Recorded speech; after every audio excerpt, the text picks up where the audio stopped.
book of 2 Corinthians, chapter 12, all long as we read it. It is not expedient for me, doubtless, to glory. I will come to visions and revelations of the Lord.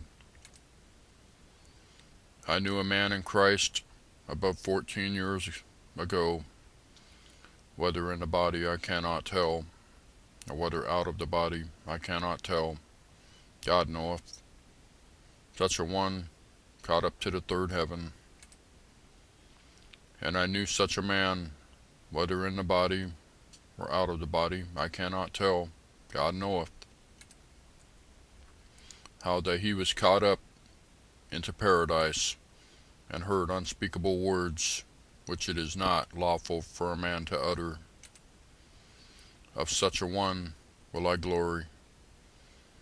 Yet of myself I will not glory, but in mine infirmities. For though I would desire to glory, I shall not be a fool. For I will say the truth, but now I forbear, lest any man should think of me above that which he seeth me to be, or that he heareth of me. And lest I should be exalted above measure through the abundance of the revelations, there was given to me a thorn in the flesh, a messenger of Satan, to buffet me, lest I should be exalted above measure. For this thing I besought the Lord thrice, that it might depart from me. And he said unto me, My grace is sufficient for thee, for my strength is made perfect in weakness. Most gladly, therefore, will I rather glory in my infirmities, that the power of Christ may rest upon me. Therefore I take pleasure in infirmities, in reproaches, in necessities, in persecutions, in distresses for Christ's sake. For when I am weak, then am I strong. I am become a fool in glorying. Ye have compelled me. For I ought to have been commended of you. For in nothing am I behind the very chiefest apostles, though I be nothing. Truly, the signs of an apostle were wrought among you in all patience, in signs and wonders, and my mighty deeds. For what is it wherein ye were inferior to other churches, except it be that I myself was not burdensome to you? Forgive me this wrong. Behold, the third time I am ready to come to you, and I will not be burdensome to you, for I seek not yours, but you.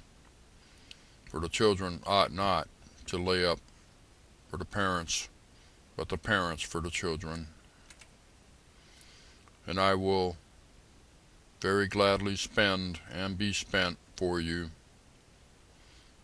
though the more abundantly I love you, the less I be loved. But be it so, I did not burden you. Nevertheless, being crafty, I caught you with guile. Did I make a gain of you by any of them whom I sent unto you? I desired Titus, and with him I sent a brother. Did Titus make a gain of you? Walked we not in the same spirit? Walked we not in the same steps? Again, think ye that we excuse ourselves unto you? We speak before God in Christ, but we do all things, dearly beloved, for your edifying.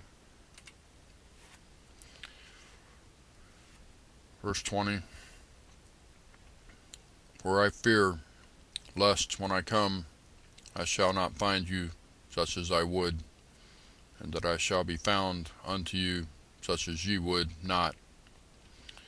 Lest there be debates, envyings, wraths, strifes, backbitings, whisperings, swellings, tumults. And lest, when I come again, my God will humble me among you, and that I shall bewail many which have sinned already, and have not repented of the uncleanness and fornication and lasciviousness which they have committed. That's 2 Corinthians chapter 12. Thank you for watching. We'll see you next time.